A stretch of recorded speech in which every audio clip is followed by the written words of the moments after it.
Hey there, I'm Jackie Ferris. This week on the 302, we are at the Biggs Museum of American Art, where we're checking out Guildhall, a beautiful exhibition with some of America's greatest artists like Warhol, de Kooning, and Pollock. Grab a brush, the 302 is painting a masterpiece.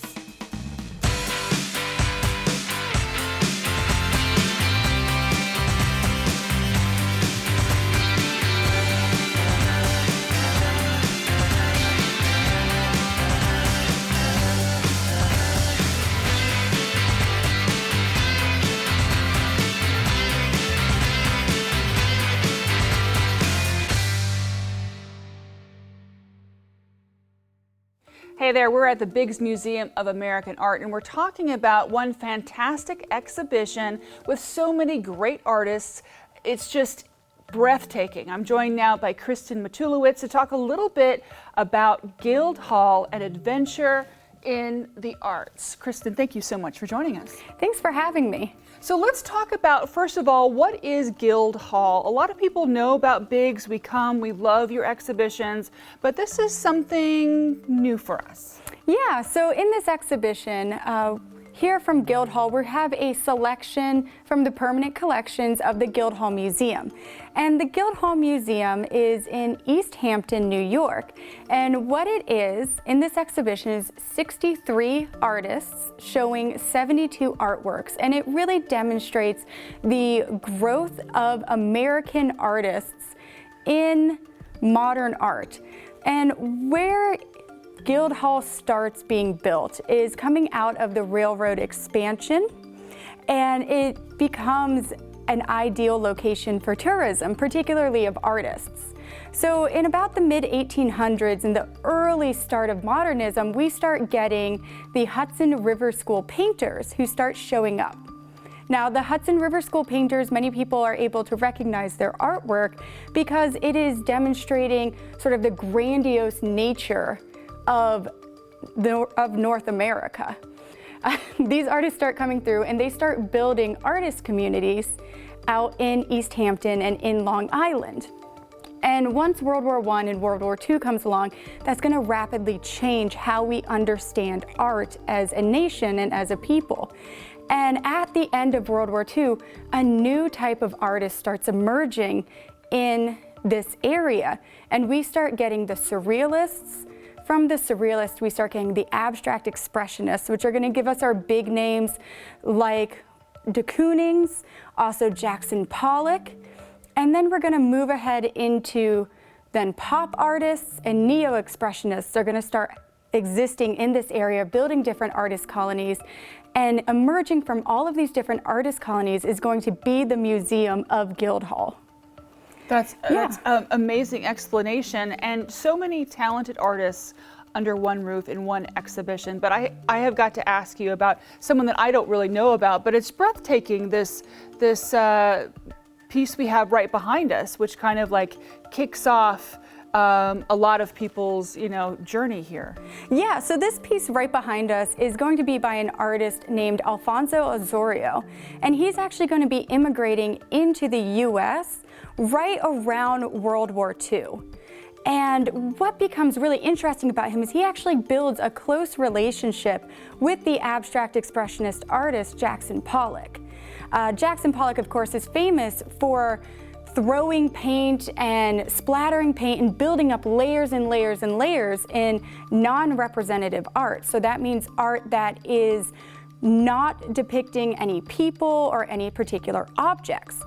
So Osorio is going to befriend Jackson Pollock. Jackson Pollock is going to convince him to move out to where their artist colony is and where this group of artists are working, and kind of build upon the idea of creating this abstract artwork. But what's unique about this one is it ties together a lot of different things that are happening for modern artists. We have hints of abstract expressionism. If you look closely, there's a lot of paint being built up into different layers. You have a lot of very active looking movement. But then you also have a play with pop art and mass-produced, mass consumption with the use of actual objects that this artist is finding and instilling. So like if you look carefully, there's a lot of fake eyes in there.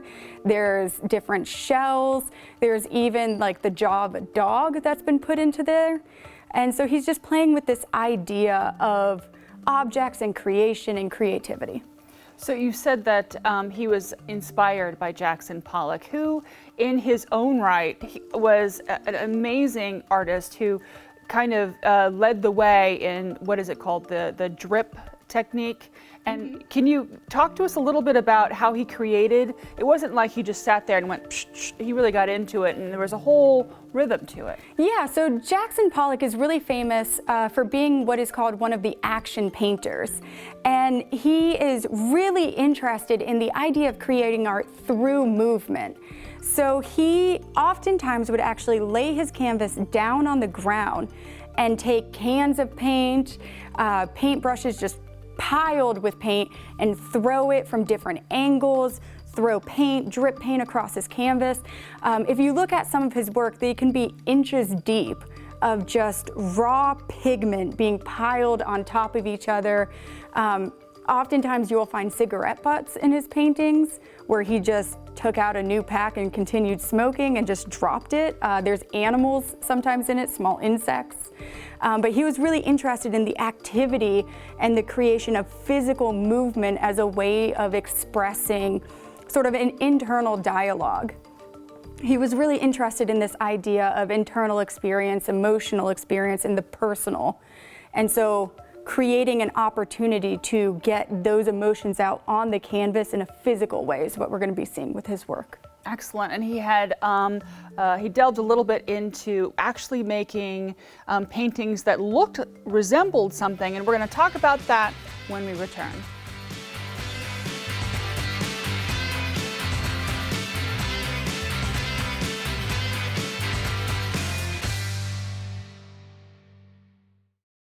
Hi, this is Heather Campbell Coyle, Curator of American Art at the Delaware Art Museum. Check out the 302 to learn all about what's happening in arts and culture in Delaware. Welcome back. We're at the Biggs Museum of American Art, and we're talking about Guildhall, and I'm joined by Kristen Matulowicz. Now, Kristen, we were just talking about Jackson Pollock and his use of his body as an extension of his brush to create his paintings, but he kind of did like a side route for a little while and actually used he tried to create things that look like things, like birds or people or things like that. But can you tell us a little bit about that? Yeah, so he had a very brief period in his art where he broke away from these big layered artistic endeavors and started creating very thin, watery drip paintings. And instead of being abstract and evocative, they start kind of looking like real people, creating some faint scenes that from a distance don't look like they're really anything other than drips, but as you get close, they may be a person, they may be a cityscape. And it was a very short-lived period of his artistic career. It ended up not being well received by the public, and he then returned back to these big gestural paintings. But definitely is somebody who led the way for this kind of technique. And there are a number of artists in this show that led the way in their own right, Andy Warhol being one of the most famous being shown. Yeah, so we do have some of Andy Warhol's work in this exhibition, and Andy Warhol is really famous for being a pop artist. So a pop artist is going to really come about in the 1960s is when they hit their stride. And it's actually a direct response to the artists like Jackson Pollock.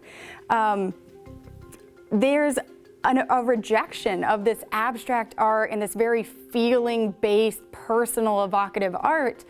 And the younger artists like Andy Warhol come along and they want to get rid of all of that. They're tired of feeling things, and they want to kind of comment on mass production, on the society that they're living in, and really the big boom of New York life in the 1960s. And so you start getting works that are easily mass produced. They are made to be bought. They are made to be sold. And it's almost like an idea of they are made to sell out. They want to become famous. They want to be these big names. And so they start turning towards what is considered lower art at that point, things like comic books at the time, mass advertising, labels, packaging. In the case of Andy Warhol, he's interested in celebrity and in this idea of Hollywood. And so he starts creating things like his famous portraits of Marilyn Monroe that he just then replicates over and over and over again.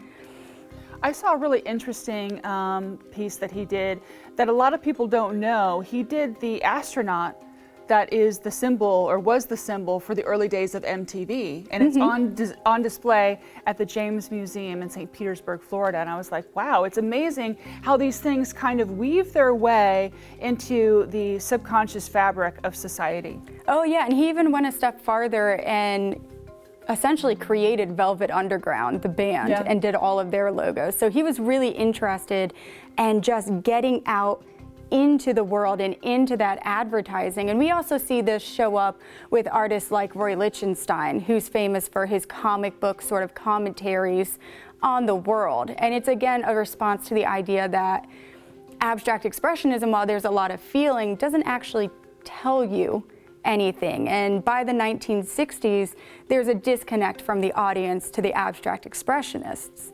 Oftentimes, we still even see that today, where people will go into modern exhibitions and modern art exhibitions and just go, I don't understand it. And so they're feeling that same response, and they're trying to show that the world is changing and the art's going to change with it. And is it kind of in a way that they were making fun of the art world while they're in the art world? Very much. The pop artists are for sure kind of tongue-in-cheek creating this artwork. That's like one of the artworks that we have here in this exhibition is going to be a stapler. It's an industrial stapler. And the reason that it's art is because the artist says it's art. And we start seeing that idea really take hold with the pop art. It's really amazing when you look at some of the pop art, you know, you can see personality in it. It's almost like there's a wink and a smile in it, because maybe you don't understand, you know, some of the more serious and abstract, but this is fun, it's light, it's something that everyone can enjoy. Yeah, and that's one of the things that makes modern art so great. Really, before the world wars happened, you needed an encyclopedia to understand art. It was so full of symbolism and so full of narrative relating back to like ancient stories and mythologies and heroes, and all of that just falls apart with the world wars. And again, you just see a return to different ways to break away from needing a textbook and needing that education level to enjoy art. And unfortunately today, that's what many people now struggle with, is they see Campbell's chicken soup can, or they see a stapler or a 2-inch piece of rope and they go, I don't get it. And then they feel that they don't belong in a museum. But in reality, by the 1960s with the pop artists, they're creating art for everyone. Yeah. They want you to hang it as a poster. They want you to tongue-in-cheek kind of laugh at it, understand it, and go like, I see that in my world every day. And say, that's just cool, must have it. Yeah. So Kristen, we're gonna come back and we're gonna talk a little bit about a gentleman that is known as America's Monet. Stay with us.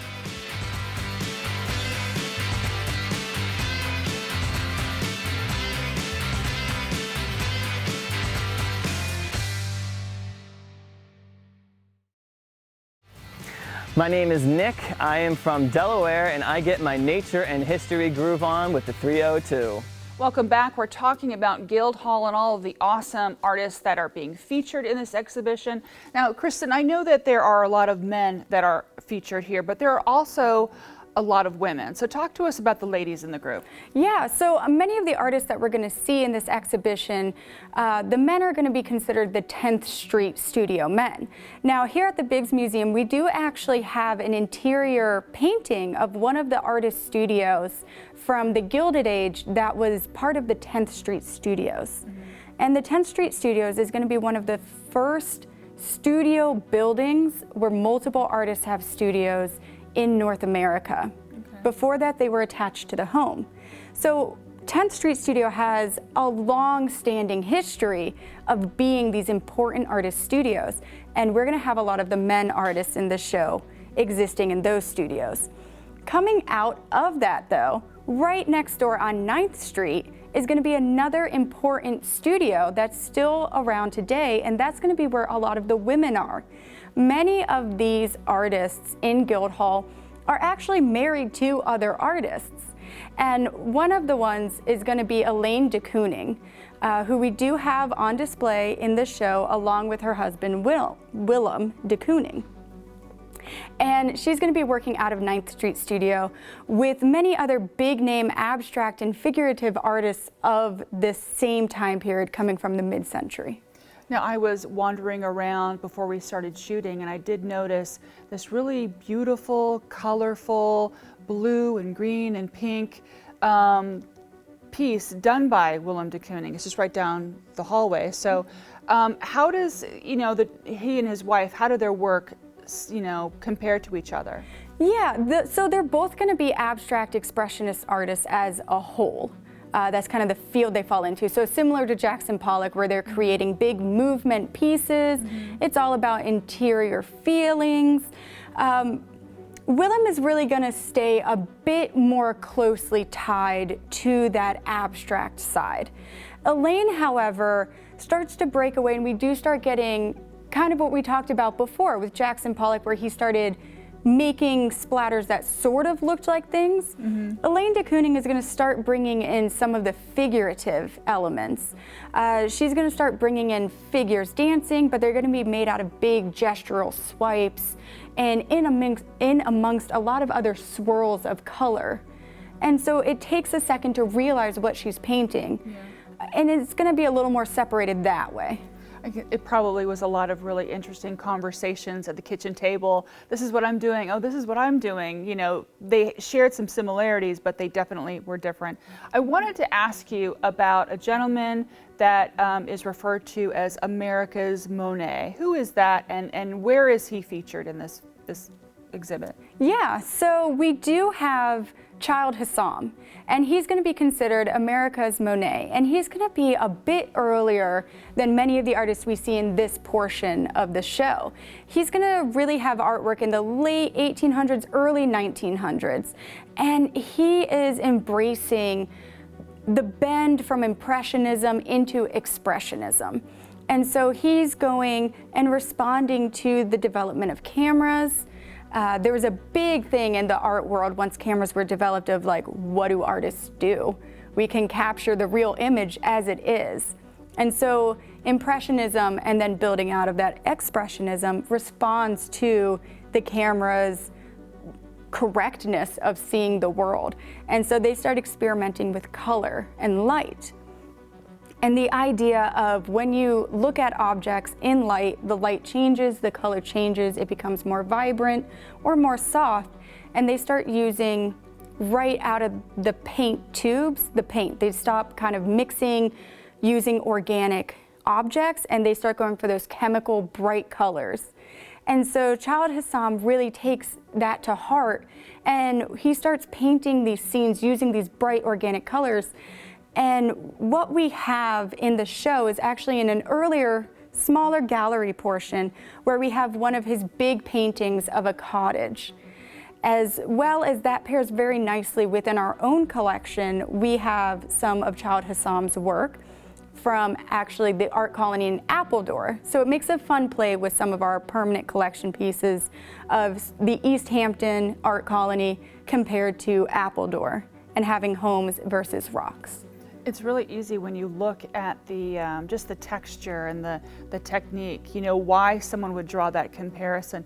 It's really the piece with the house is really gorgeous, and it just you want to look at it in different kinds of light because it's just so complicated and just cool. Absolutely. Oh yeah, when the piece that's here, you feel like you want to be at that cottage. It's almost like vibrating with warmth, and you feel a breeze going through the painting as you're looking at it. And it's just so fun to see it with different lights and at different angles. And it's amazing. You said, what are artists going to do now that there are pictures?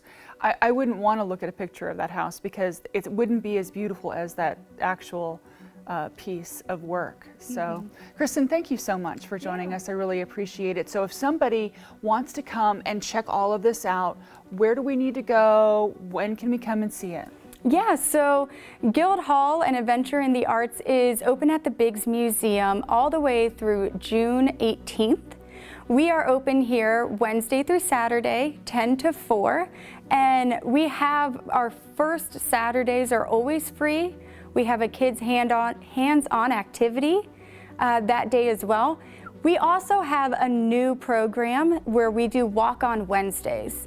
So every Wednesday from 11 to 12, if you purchase your admission, you can join a free walk-on tour of the museum, and we'll always be sure to hit some of the artworks here in the Guildhall exhibition. Fantastic. Thank you so much. Yeah, thank you. We'll be right back.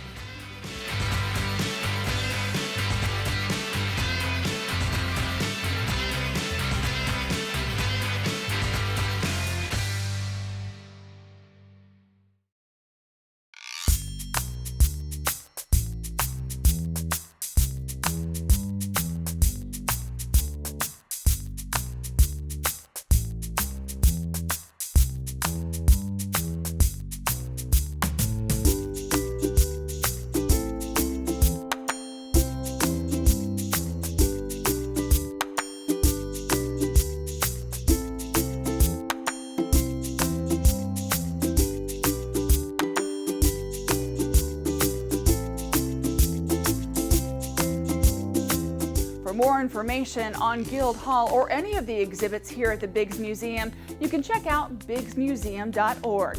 That'll do it for this week's episode of The 302. We're going to leave you now with a look at a beautiful sculpture outside of the museum called a loft. Until next time, I'm Jackie Ferris. Tell them you saw it on The 302.